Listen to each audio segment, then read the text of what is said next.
ഇന്നത്തെ തദ്ദേശത്തിൽ വളരെ പ്രധാനമായി നമ്മൾ പറയുന്നത് ശിവൻകുട്ടി അണ്ണൻ്റെ കോമഡിയാണ്. ശിവൻകുട്ടി സാർ ഒരു കോമഡി അടിച്ചു. അദ്ദേഹം പറഞ്ഞത് 8ാം ക്ലാസ് പാസ്സായ ഒരു കുട്ടിക്ക് പിന്നെ 10ാം ക്ലാസ്സിലേക്ക് പോവാം, 10ാം ക്ലാസ് പാസ്സായ പിന്നെ 8ാം ക്ലാസ്സിലേക്ക് വരാൻ പറ്റത്തില്ല. എന്തൊരു ഉപമയാണെന്ന് അറിയത്തില്ല. അങ്ങനെയാണെങ്കിൽ നിങ്ങൾ ശ്രീകുമാറിനെ മത്സരിച്ചിട്ട് നേരത്തെ മേയർ ശ്രീകുമാറിനെ മത്സരിപ്പിച്ചത് എന്ത് ന്യായമാണ്? ശ്രീകുമാറിന് വീണ്ടും മേയർ സ്ഥാനം കിട്ടാനുള്ള ലിസ്റ്റിൽ ശ്രീകുമാറും മഞ്ജൂർ ബാബുവും ദീപക്കും എല്ലാം ഉണ്ടല്ലോ. അപ്പോൾ സ്വാഭാവികമായിട്ട് ശ്രീകുമാറുണ്ട്. അതുകൊണ്ട് മുൻ മേയറെ വീണ്ടും ഒരിക്കൽ കൂടി മത്സരിപ്പിക്കണ്ടേ? അതല്ലേ അതിൻ്റെ ഒരു ഗമ. പ്രത്യേകിച്ച് വനിതയായിട്ട് മത്സരിച്ച ഒരാൾ, വനിതയുടെ റിസർവേഷനിൽ നിന്നൊരാൾ, ഒരുപാട് അവാർഡൊക്കെ കിട്ടി, മിടുക്കിയായ, ചെറിയ പ്രായത്തിൽ 21 വയസ്സിൽ മേയറായി, 26 വയസ്സിൽ വീണ്ടും ഞങ്ങൾ ജനറൽ സീറ്റിലേക്ക് മേയർ നിർത്തിയിരിക്കുന്നു എന്ന് പറയുമ്പോൾ ഒരു ഗമ. ശിവൻകുട്ടിയണ്ണൻ പറഞ്ഞു ഉപമയും ശരിയായില്ല, അതിനൊരു ഗുമ്മില്ല. ഇതിൻ്റെ ഇടയിലാണ് നമ്മുടെ ആര്യ രാജേന്ദ്രൻ കോഴിക്കോട് പോകുമെന്നും നമ്മുടെ സച്ചിൻ അദ്ദേഹത്തിൻ്റെ അവരുടെ ഭർത്താവിൻ്റെ കൂടെ പോകുമെന്നുള്ള, കോഴിക്കോട്ടേക്ക് മാറുമെന്നുള്ള വാർത്തകൾ വരുന്നത്.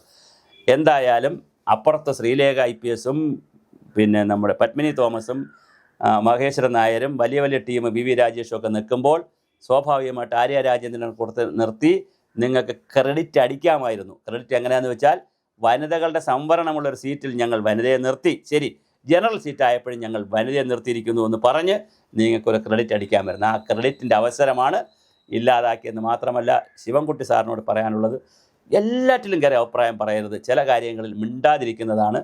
മൗനം വിദ്വാനുഭൂഷണം മണ്ടനും എന്നൊരു ചൊല്ലുണ്ട്. അങ്ങ് മണ്ടനല്ല, അങ്ങ് വിദ്വാനാണ്. രാഷ്ട്രീയത്തിൽ വളരെ വലിയ നിലയിൽ നിൽക്കുന്ന ആളാണ്. വിദ്യാഭ്യാസ മന്ത്രിയാണ്, തൊഴിൽ മന്ത്രിയാണ്, വളരെ വലിയ രീതിയിൽ നിൽക്കുന്നതാണ്. അങ്ങ് സത്യസന്ധനാണ്, നിഷ്കളങ്കനാണ്. പക്ഷേ ഇതിൽ അങ്ങ് പെട്ടുപോയി എന്നുള്ളതാണ് ആര്യ രാജേന്ദ്രൻ്റെ വിഷയത്തിൽ. അങ്ങയുടെ ഈ കമൻറ്റ് വലിയ ട്രോളുകൾക്കാണ് വന്നിരിക്കുന്നത്. ട്രോളുകളുടെ എണ്ണം വളരെയധികം കണ്ടതുകൊണ്ടാണ് ഈ വീഡിയോ ചെയ്തത്. വലിയ ട്രോളാണ് അതിനകത്ത് വന്നിരിക്കുന്നത്. തീർച്ചയായിട്ടും അങ്ങ് ചെയ്തത് ശരിയായില്ല, അങ്ങ് പറഞ്ഞത് ഒട്ടും ശരിയായില്ല. 10ാം ക്ലാസ് ഡിഗ്രി കുറച്ചുകൂടെ അങ്ങ് സ്കൂൾ നടത്തുന്നതുകൊണ്ടായിരിക്കും. കോളേജാണെങ്കിൽ ഈ പ്രശ്നം വരത്തില്ല. കാര്യം ഒരു ഡിഗ്രി എടുക്കുന്ന ആളിന് വേറൊരു ഡിഗ്രിയോടെ എടുക്കാം. ഒരു PG എടുക്കുന്ന ആളിന് എത്ര PG വേണോ ചെയ്യാം, ഒരു PhD എടുക്കുന്ന ആളിന് എത്ര PhD വേണോ ചെയ്യാം. പക്ഷേ അത് അങ്ങ് കോളേജിൽ എത്തിയില്ല, സ്കൂളിൽ നിൽക്കുന്നതിൻ്റെ ചെറിയ പ്രശ്നമാണ്.